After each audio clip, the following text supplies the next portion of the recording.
So, Henry, since you're in the front, where's Chris and BJ? Good morning. Usually they're here early. Well, do you have any prayer requests, Henry? No, not really. 5 minutes from now? You said not. You said not right now. It's like 5 minutes. In 5 minutes.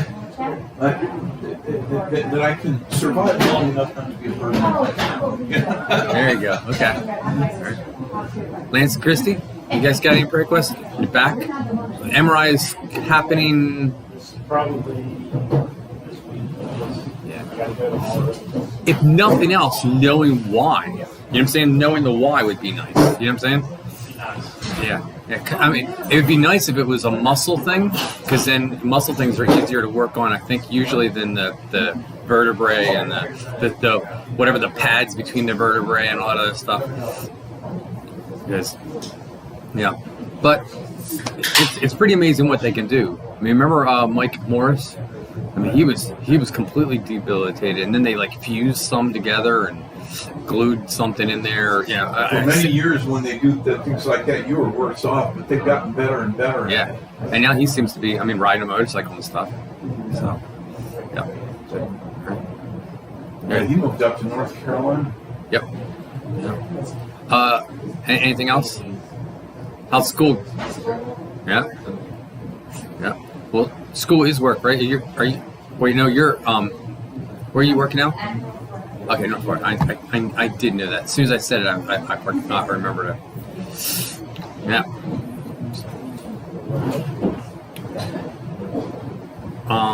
Okay. Nick and Leanna, do you have any prayer requests? Well, at the end of the month, we'll be starting school again, so with 4 kids. I mean, not starting school with 4 kids. I was going to say, what do you treat the youngest? I'm starting school again, so. Okay. Hey, Rachel, before you sit, do me a favor. Bring those chairs up a little bit, because Linda said don't let them use those separators to separate the people that are sitting in the back row. And if you don't do that, then I'll have problems with my wife, and I really don't want to have problems with her. Thank you. You can see. Yeah, I know. You can see Tom, right? You can see Tom. That's okay. Okay. I just want to make sure, because she was like, don't let them have those separators from the people in the back. And I was like, okay. And then I came in and they were up there. It's like, well, no one's going to sit there. And then. Hey, I'm the only one that's not afraid of you. What? I know it. You'd think Nick would be not scared. Okay. We see the spit coming out of them. Yeah. That's not true. I got a guard right here. Beard is for Yeah, the beard does catch it. Yeah. That's what keeps it down. Okay. School with 4 kids. Yes. Yep. It was funny. Zoe found a photo album of pictures, and there was a couple of you really, really young when I just moved here, and Zoe said, Sadie. I'm like, yeah. She also saw a picture and she was like, oh, Tor. I was like, no, that's Julie. Mm-hmm. Yeah. Yep. So, you guys got any prayer requests? Browns? Yes, I just found out. So, we live in South Florida where I was born, and Dr. Proctor, you probably heard of him, but yeah. Well, their daughter who grew up, I don't know, something that found out she had cancer 7 weeks ago. Thursday died. So I just found out just now. So pray for the family. Oh, okay. I mean, 7 weeks and she's gone. What was her name again? Yvette. Yeah. Yvette Proctor. Okay. Wow, that's quick. Okay. I hate cancer. I'm really starting to get a new hate for cancer. Yeah. It's like, I look at the prayer sheet and it was like 6 of them. And you're like, and you got like all different varieties. You got Nick, who doesn't care about his grandfather. He's on there. I've already prayed for him. And his grandfather. And then you got like Phil Capoe, and then you got Mimi, and then you got Hudson. And it's just like, wow, it's the whole gamut of people that get affected by cancer. On that note, Strom, do you have any prayer requests? I've got a worker of mine, Charlie Brecken. He had cancer. He had some procedures done, and he found out, I guess a week or two ago, that it's come back. So he's That would stink too. You're like, you thought you got through. Okay, yep. Oh, did I hear Charles? his name's Charlie Brett. Charlie. Okay. I'm going to just go with one of the names because Also Ronnie Joyner, he's still in the hospital there, no one's wrong. okay. Okay. Yeah. Wait, that's his boy. Yeah. He goes to school here. Yeah. He's been in hospital since Tuesday night. You know, every time I heard that, my brain immediately thought his dad. Oh, his grandpa, oh yeah. Maybe Lyme disease, right? But I'm not sure. they were taking Very Lyme sick. disease. Oh no, Lyme disease stinks. Yeah, that's something you get rid of. No, that would really stink if he got slow, like not being able to move fast because, you know, or he wasn't able to crack jokes. That would be sad because he's quick and witty. Yeah, I'd already done the prayer list, and then I got permission to put him in. I said, I'll try to remember to say it. Okay. Yep. Yeah, we'll have to. Well, Brother Rick already prayed for him this morning, but at the same time, in my mind, I was thinking Jimmy. I was thinking. It was the grandma. Okay. Yeah. All right. All right. Let's pray. And Father, I thank you that we can come to you. I thank you that you are God. Thank you that you can take care of things, things that we don't even know about, like, Lance doesn't know why his back hurts. I mean, he doesn't know exactly, so he's got to go to doctors. But you are capable of fixing that. You are capable of making it so he doesn't hurt. And God, I ask you help. Please do that. Please make it so he doesn't hurt. Please make it so he doesn't have to have like surgery or any other thing, that something will happen and that he won't hurt. That would be great, God. I ask God you help all the people in here with school. Last week being the beginning of school, and at least from what I've heard, there were some hardships on new things and such like that. And so God, I ask you just to help them with that. And help everything to go smooth, and help everyone here with work. Some of us, our work is school. Some of our work is, a backhoe and such, and all of them can be a pain. I ask God you help Nick's grandpa. I care about him, and I ask God you help him and the family. God, I ask you help the whole family, the Proctor family, with the loss of a young woman that I hate cancer, God. And God, I ask you help Hudson and Hudson's family. And God, I ask you help Charlie with this cancer that was gone, kind of felt like it was whooped, and now it's back. And God, I ask God you take care of people. I heard a couple of people with struggling with the loss of family members. I think of my mom, missing my dad. I miss him, but I'm sure she misses him more. And I think of Dorothy and Sherry and others. And God, I ask you help my nephew Caleb. I ask God that you help him walk and talk and swallow, and most important, that he'll learn to swallow. We thank you for the things you've done and the things you will do. In Jesus' name, amen. We are in 1 Kings chapter 12, starting at 25. Now, I think there's a big section of application. I'm going to try to get through this and kind of put a little flesh to the story. But I feel like there's like an overload of one thought of application. And I actually want you to, I need some feedback when we get to that section. So I'm going to go quickly through the fleshing it out, and then I want us to think as a group about the applications. So then Jeroboam built Shechem in the mountains of Ephraim and dwelt there. And he also went out from there and built Peniel. Okay, this is basically him just setting up his kingdom. Verse 26. And Jeroboam said in his heart, now the kingdom may return to the house of David if these people go up to offer sacrifices in the house of the Lord to offer sacrifices, at Jerusalem. And the heart of the people will turn back to their Lord, Rehoboam, king of Judah, and then they will kill me and go back to Rehoboam, king of Judah. He said in his heart, he had fear. 1 Kings chapter 12. No problem. He had fear. He's like, his heart's like, you're in trouble, right? And we're going to get into this so much more. And he says, if the people go to Jerusalem, that means out of their country, to go worship God at the place they're supposed to, by the way, then they're going to get reconnected to the king and the people there. And if they turn to the king, then they're going to kill me. You know what? The truth of the matter is, makes sense to me. And we're going to get into this later. I want to get into the application. Unlike the Trinity does not fit in Craig's mind. You guys are smarter. You may fully understand the Trinity. I can't understand how 3 are 1 and 1 are 3. My brain goes, You know what I'm saying?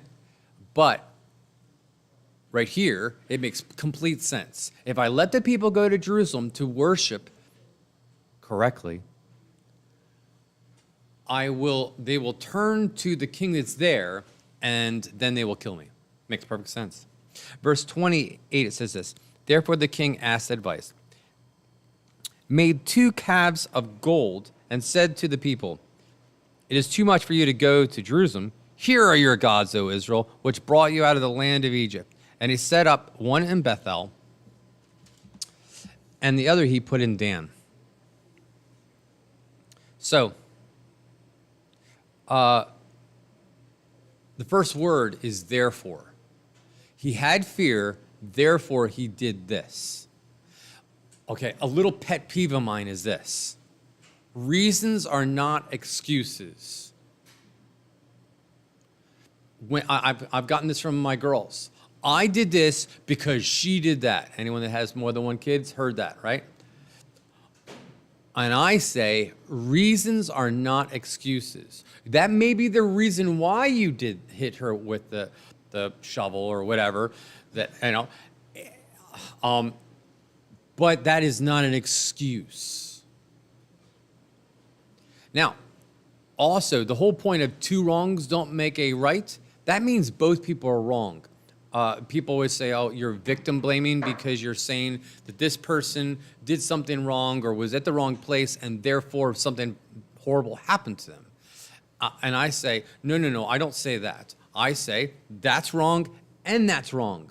Someone should have told that person not to walk down a rough neighborhood with a $100 bill halfway sticking out of their pocket. You're going to get mugged. But therefore, the thing that he did wrong, the thing that he has no good excuse from, was that he made these calves of gold. You wonder if he used earrings to make it. And the reason why I say earrings is that's what Aaron did. Remember? Aaron had all the Israelites, when Moses went up to the top of the mountain, and they're seeing all the lightning, and they had fear.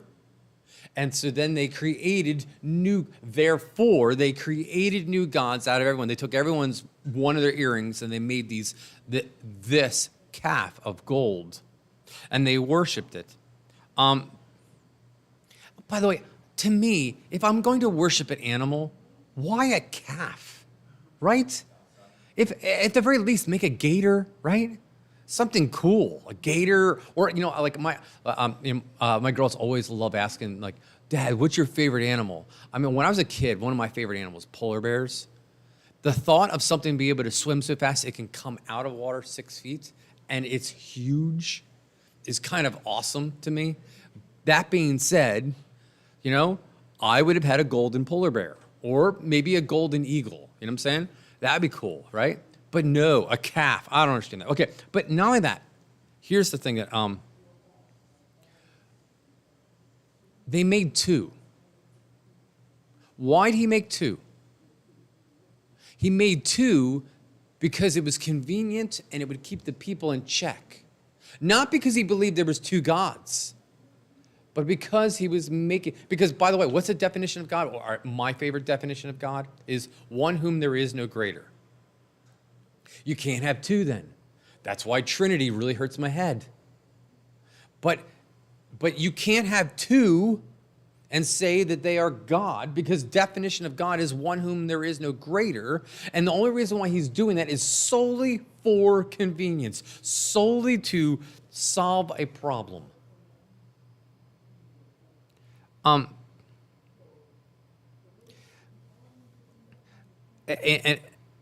And he says, not only did he make another God, he said, these are the gods that got you out of Egypt.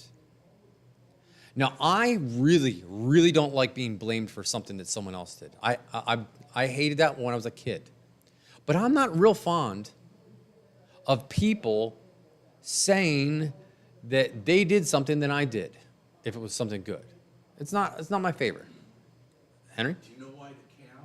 It was, you didn't, at first I thought you said cat, but it was the golden calf. Calf, yeah. Do you know why the calf was so valuable? No. Because it did get them out of Egypt.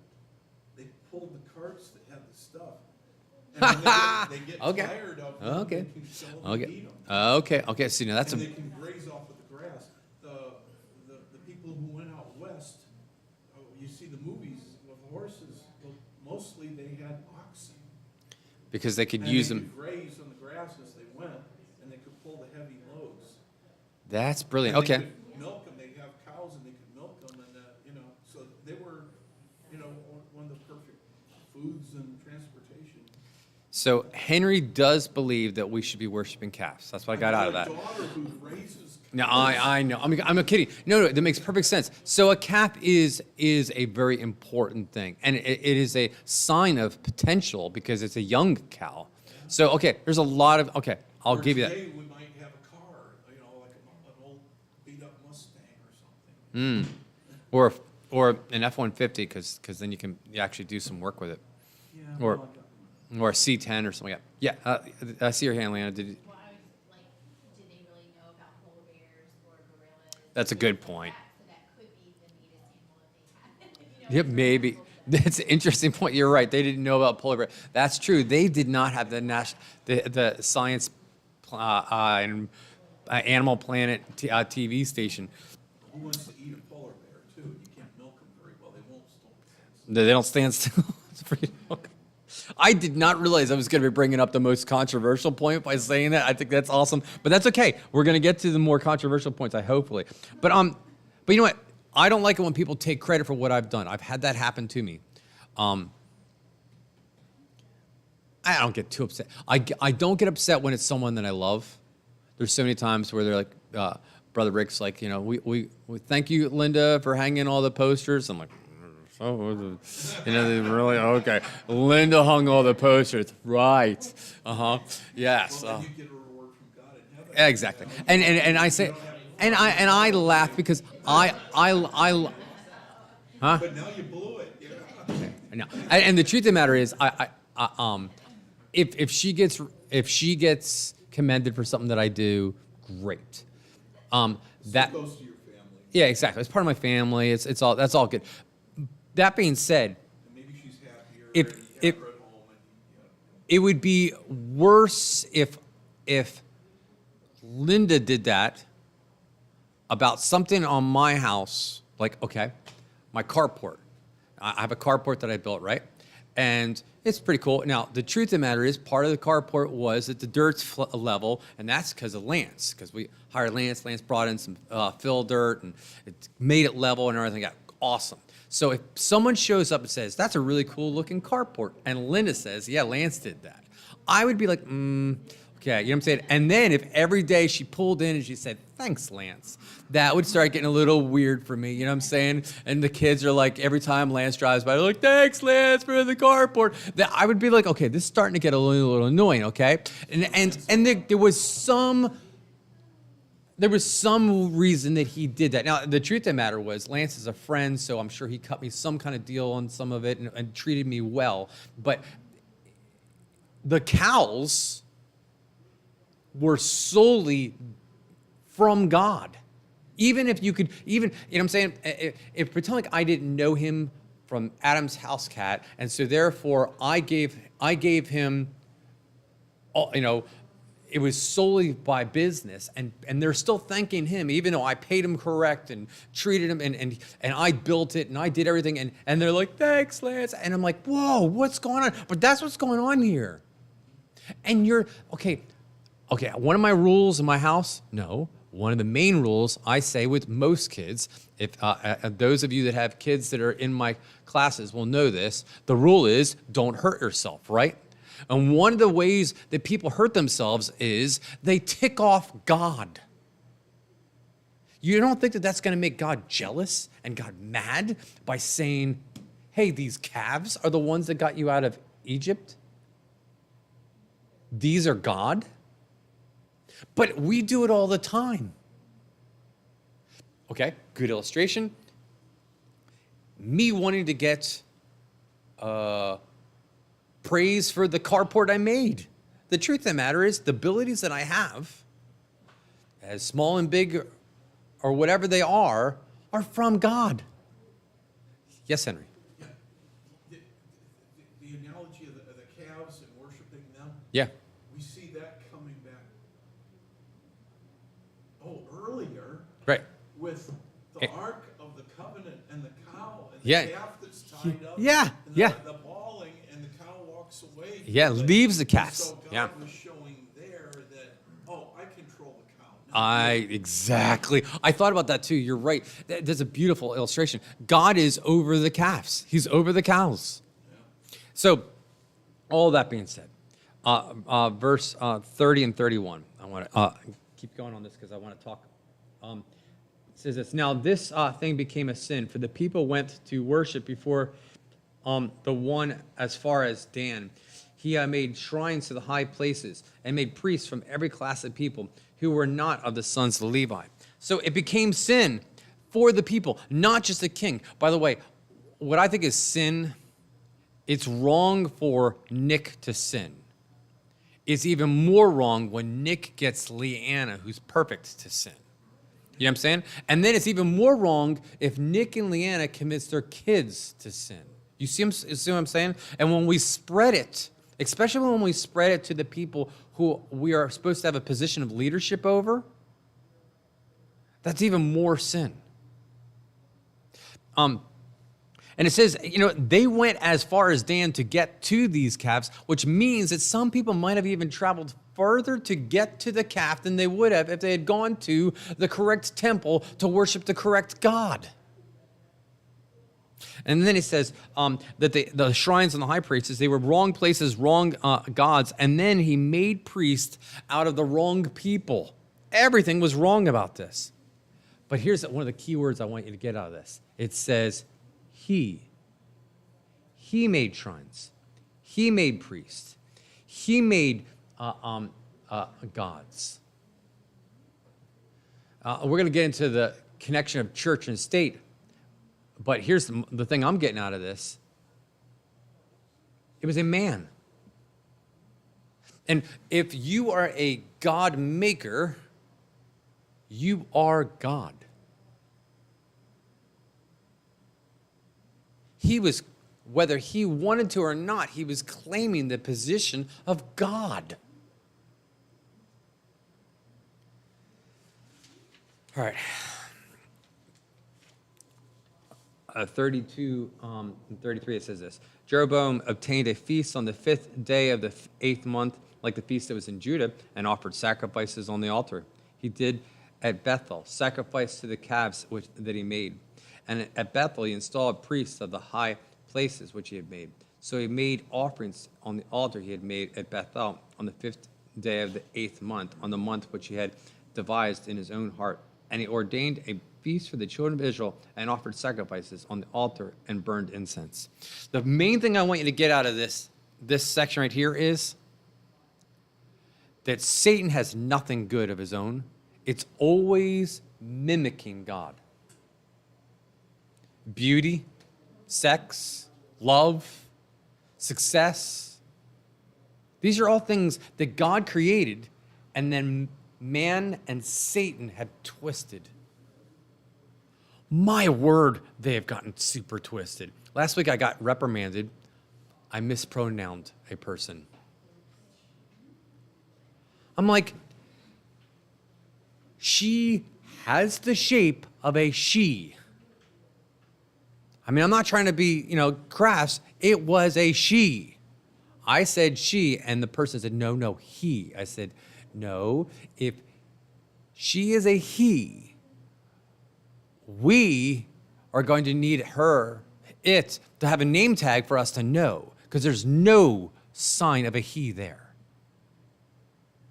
Even then, I don't want to deny reality just because someone wears a name tag. So I don't even know what to think on that.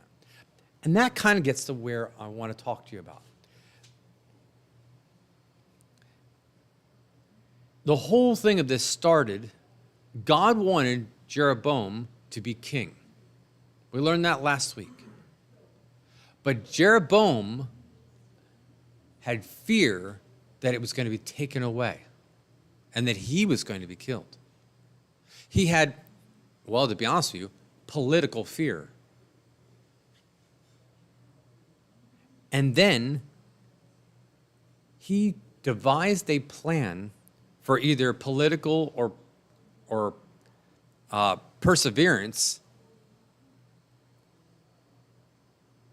that was against God. It's kind of like Abraham and Sarah, we're getting too old to have a kid, so you can have Hagar. They devised a plan outside of God's plan, and God didn't help that. He didn't want that. That's not what he wanted. And I look at my life, and I'm trying to think. No, I know I can think of 5 or 6 of them, and I'm not going to tell you them because they're they're kind of embarrassing. No, I've not. Well, yeah, I'm trying to think of ones. There's been times where I have felt like there was no way I could get through something. I felt fear. I get people yelling at me all the time that I need to charge more for my work. I think Lance has said that to me once. I think other people have said that. Greg, you need to charge more. And one of the reasons why I don't charge more, and I got 2 reasons. One is because I think, what would I want to pay if I was hiring someone to do it? And that's one of the reasons. But then there's another reason why, and I'm going to be honest with you, is because when I was doing new construction, and new construction ended in 2007, 2008, and I was switching to what I was doing, I went 2 weeks without work. Now, that's pretty much it for me in not having work since then, so you'd think I'd get over it. But that put a fear in me of running out of work to the point that if I make $50 in a day, it's better than no dollars a day. But that's not always correct. And I might have gone outside of the plan that God wants me to do, the success that God wants me to have. I have bypassed it because of fear. Last week we had political fear.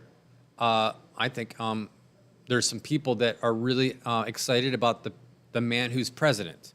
They're very scared of the guy that was president. Why am I using terms? I'm just going to say the people that support Joe Biden are scared of Donald Trump, right? They're scared he's going to become president again. They thought that he was the scariest president of all times. And some of them, I think, because of that fear, have done some things that were outside of what was correct, okay? I'm looking at it that way. It sure looks that way to me. Now, I may be wrong. But here's the thing. I look at things, and one of the things that I heard someone say was that it's scary because so many people that it sure looks wrong to say, no, it can't be wrong, because they're so scared of Trump, right? And what if they do find something in his house that is really, really wrong? I, as a person who like Donald Trump, to be honest with you, and I thought he was a good president. He doesn't have to be the next president for me. I'm okay if DeSantis wants to be president or Henry or whatever. But it's got to be someone good. But I'm not. But at the same time, it would be a struggle for me to admit if they found something. So I would have a temptation to lie because of fear, political fear. Because, well, I don't really like paying this much for eggs and gas, to be honest with you. And I really don't like the idea of becoming a communist. And I'm not saying that Joe Biden's going to make me a communist, but if he passes and Kamala becomes president and then makes AOC her vice president, well, we're really on our way. And you know, it could be like 5 steps, and the next thing we know, we're, I don't know, goose stepping and all that other stuff. So, but do you guys, where could we struggle on this? Have you guys seen this? Are you seeing this in your life, or is it just Greg that out of fear I create my own plans? And we need, what can we do to not do that?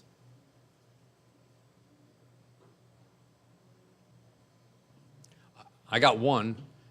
I'm gonna give seconds, and then I'll let you do others too. But casting all your fear on Him. Yeah, because if I'm not having fear, if I'm not going, there's no way, and also realizing things like the Trinity don't fit in my brain. My favorite story, I go back to it every time I read Scripture, is the Red Sea. There's a mountain here, there's a mountain here, there's a sea here, and there's an enemy there. We're dead. There's no escape, right? But God not only made it an escape, but made it a way for the enemy to be defeated. So, can we trust Him even when things look impossible? Even if,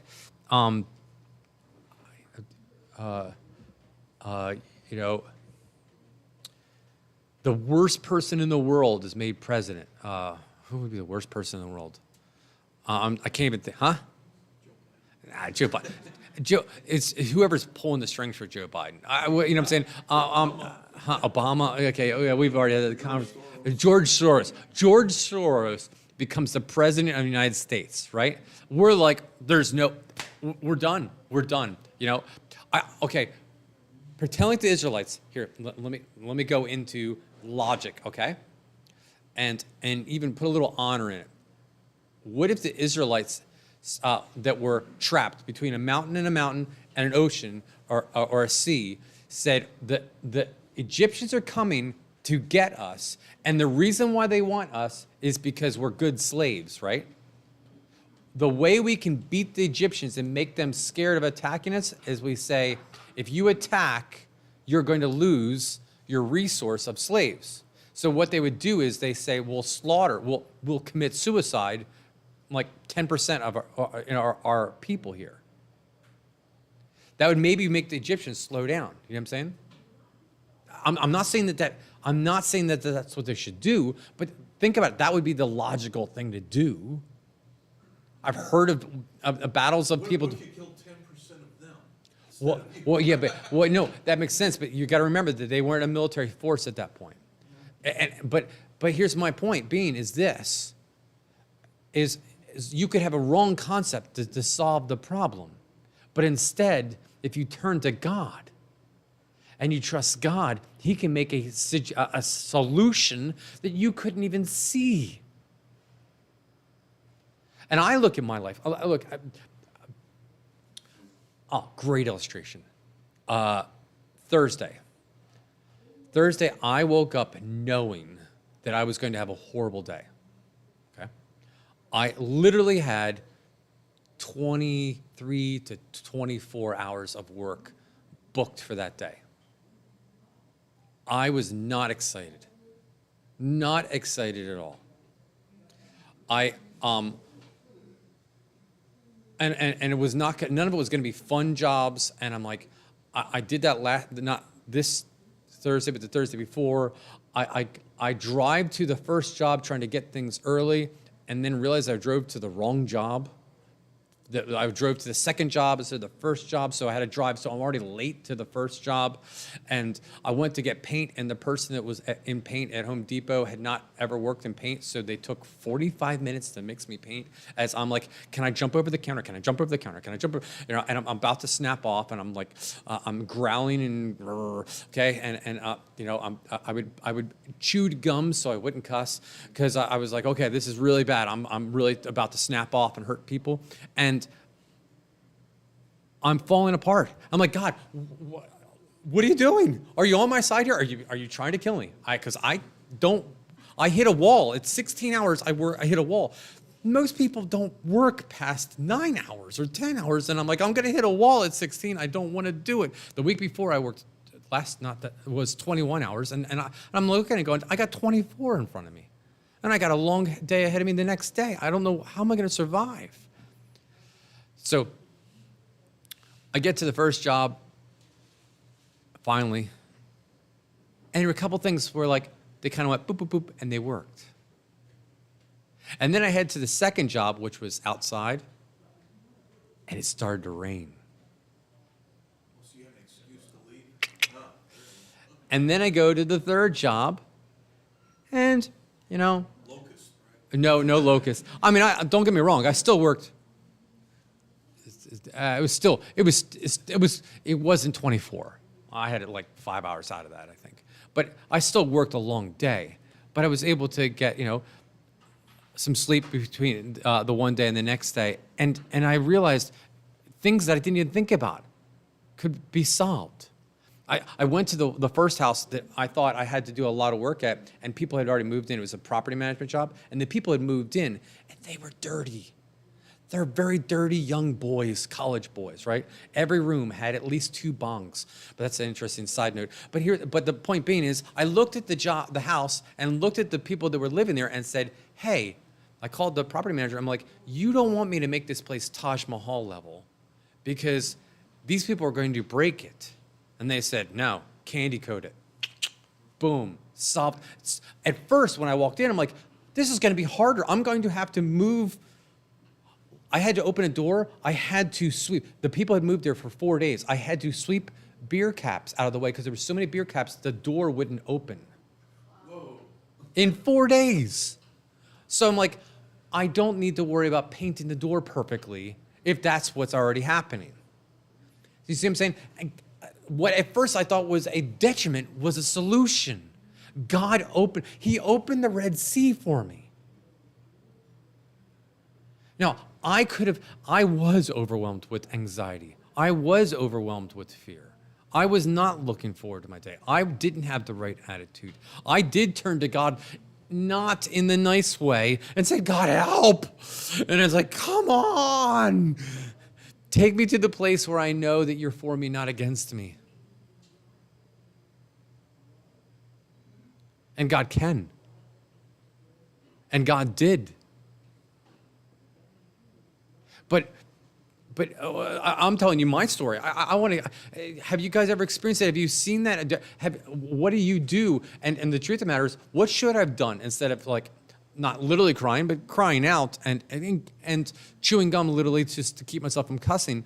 What other things do you do? You use a straw? What do you use to stop yourself from hurting people around you when you're going through that and you're overwhelmed with the situation? Before God shows a solution. Something I heard, okay, I can't remember. It was either Lance or Clint Eastwood. I think it was both. And I'll explain. You know, they're very similar, very similar. He's just a little bit older version of Lance, or he pretends to be like Lance. I think it might have been that you said it and then I heard him say it in a movie, or maybe you heard him say it and then you said it. And that was, when you're in a situation in a fight, the most important thing to do is to know what you're going to do. You got to know what you're going to do before it happens, because then you'll be able to, if the guy starts to pull out a knife, I'm going to slap the knife out of his hand or whatever. You know, and then I'm going to slap him in the face. Oh, no, I want to get into this. A little side thing, I showed my girls, I introduced them to slap fights with the big fat guys beating the snot out of each other. That was awesome. But all right, That being said, we need to know what we're going to do when we feel like there's no solution. We need to know what we're going to do. We need to be prepared to turn to God. If I'm turning to God for, I can't find my keys, maybe I'll turn to God when I have a day that everything feels like it's going wrong. And maybe I'll turn, if I can turn to God when I feel like everything's going wrong in my day, maybe I'll turn to God when, God forbid, I find out I have cancer. Or I'm in a car accident. Or anything. And so I guess I'm going to have to give you the answers, but I think there's, anyway, I want you guys to prove. If you think of something else that you're supposed to do, yeah, like, tell me. See, Henry's got an idea. Henry always got good ideas. Yeah, I've been begging. Once upon a time I was younger, you know, like we all were. Yesterday. And we had 7 kids, and it's tough to come up with enough money. I was the only breadwinner at the time, you know, as far as money coming in. And I would sometimes work from 9 o'clock in the morning till midnight. I had 2 different jobs. And then the police would stop me at midnight coming home because they figured I was drunk driving that late at night. And they'd say, well, we thought you were leaving, or, oh, your headlights out. So, you know, but I had enough strength to do that when I was younger. And now my kids are grown up. And I don't have to work that long, but I can't work that long. I'm worn out after 6 hours. You know, I'm going, oh. So, in a way, be glad you still have the stamina while you need it. But you might have to cut back some, but you still got it, so be glad. Yeah. It's not going to be there forever. Yeah, well, there's some truth to that. There's some truth to that. I am grateful, but I also think that I'm not doing what's right. All right, well, let's pray, and then we'll get on. Heavenly Father, I thank you. I thank you that you are the one that solves things when we don't see a solution. I ask God, we all have, you know, things that we don't know what to do about, but you are the great solver. I ask God, you help us to turn to you, to not have fear, to put our fear in your hands, to trust you, obey you, and to not create sinful solutions. We thank you, we praise you, and we love you. In Jesus' name, amen.